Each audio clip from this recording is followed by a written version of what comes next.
big old ears. And look at it. It's got like a unibrow kind of a thing. I think that's awesome. It's like always very serious.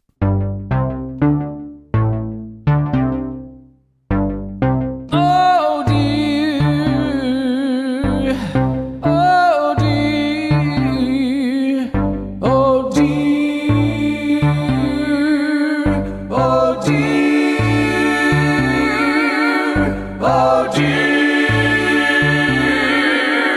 Oh, dear. Am I overreacting? My 7-year-old daughter's friend forced her to watch her hamster get... Yesterday, my 7-year-old daughter ran home in tears and said that she and her best friend Heather had had an argument. I can't remember what it was about, and it didn't make any sense when she explained it, but they had been very angry with each other. Heather told my daughter she was never allowed to see her pet hamster again. My daughter is sassy and gave her some mouth about it. She loves Heather's hamster. So I guess Heather takes the hamster into the bathroom, calls my daughter, locks the door behind them, fills the sink up with water, and makes my daughter watch her hold the hamster underwater until he stops moving. My daughter picked the hamster out of the sink and tried saving it, but Heather snatched it from my daughter and flushed it down the toilet. Call the police. I have told my daughter she's not allowed to play with Heather anymore for her own safety. That is messed up. Yeah, this is actually crazy. I'm gonna read the edits. Hopefully there's like some kind of justice happening here. You're on page with me, right? This is a traumatic thing that has happened. Like you watched an act of terror happen in front of your eyes. Sure, it's for a hamster, but a living creature that's a pet. Edit. Heather and her parents are having a short holiday up in Scotland, but my wife just decided to text Heather's dad about this, and he replied immediately, good. This is good. According to Heather's dad, there was some sort of argument over a card game, and he is saying my daughter encouraged Heather to flush the hamster down the toilet. Why would that be a thing at all? They are buying Heather a new one in Scotland. We're going to discuss this more when they get back, but I don't think my daughter would lie about something like this. Dude, if anything, maybe one of them suggested what happens when a goldfish dies, you flush it down the toilet. How do we get rid of it? I don't know, flush it down. Maybe that's a conversation that I could see 2 7-year-olds having, but the act of drowning in a sink, that is mental.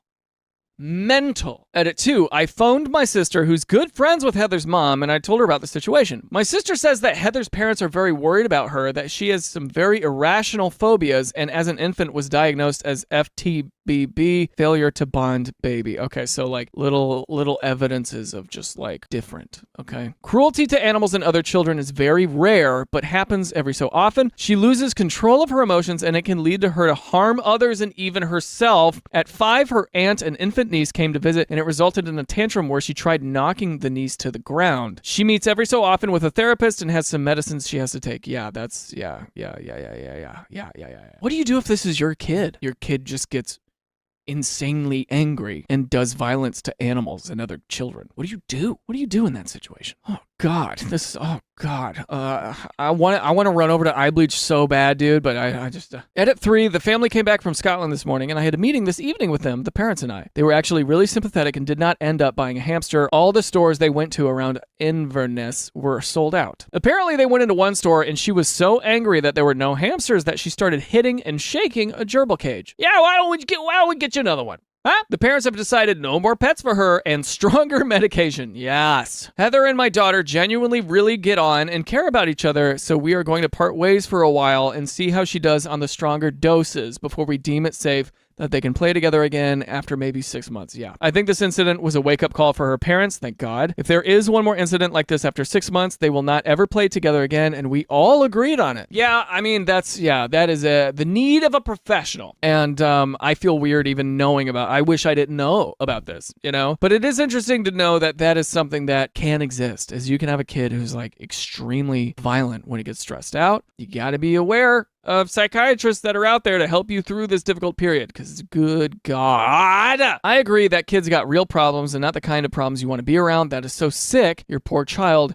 You might want to talk to a child therapist about it. Yeah, actually, yeah. You got to get that kid into therapy, your child into therapy, because that's a really traumatic thing that they witnessed, you know? Because like a little girl being excited to be like and she loved that hamster. The fact that she loved that hamster And that made her best friend so angry that she killed it in front of her. That's traumatic. Ugh. Heather is a sociopath in training and seems her parents are enabling it. Yeah, this is a bit too, you know what? We're going to do more eye bleach. This is insane. Okay, here we go. This one says small. Oh, tiny little lizard. Oh my gosh, look at that tiny little lizard. You know what? I'm looking at this. I'm not going to lie to you. I'm looking at this. And the only thing I can think of is like if this lizard peed, it would turn into a little river on this guy's hands. It wouldn't puddle up. It would turn into a little river.